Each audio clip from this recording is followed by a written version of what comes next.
Hello, আসসালামু আলাইকুম। আমি আজকে আমার নতুন মেশিন এনেছি, সেটা আপনাদেরকে দেখাবো। দেখতে পাচ্ছেন কিছুক্ষণ আগে আনা হয়েছে। আমার শ্বশুর গিয়েছিল মার্কেটে আনার জন্য। এর আগেও মেশিন ছিল, এর আগেরটা আমি বিক্রি করে ফেলেছি। এর আগেরটা ছিল বাটারফ্লাই, এবার যেটা এনেছি সিঙ্গার। এখন আমি খুলবো যে সিঙ্গার মেশিন। এর আগেরটা একটু সমস্যা ছিল, সেজন্য বিক্রি করে ফেলেছি।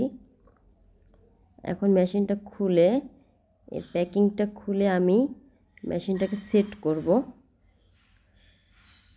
আগেরটার থেকে অনেকটাই ভালো সিঙ্গার মেশিন। আমি বলে দিয়েছিলাম সিঙ্গার মেশিন আনতে, বাটারফ্লাই ভালো লাগে না। এর আগেরটা বাটারফ্লাই ছিল, একটু একটু সমস্যা দিত, সেজন্য ভালো লাগতো না।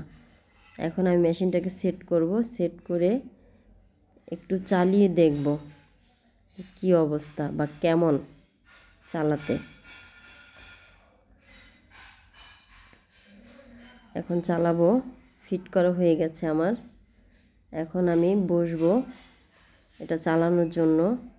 কিন্তু এই মেশিনটা চালাতে গিয়ে, এখন কি নতুন তো তাই অনেক টাইট, মানে চালাতে আমার পা ব্যথা হয়ে গেছে। এটা চালাতে গিয়ে সব জায়গায় জায়গায় জ্যাম, সব জায়গায় তেল দিয়েছি, তেল দেওয়ার পরও মেশিনের জাম এখনও ছুটেনি। চালাতে চালাতে হয়তো ফ্রি হবে, এখনও ফ্রি হয়নি।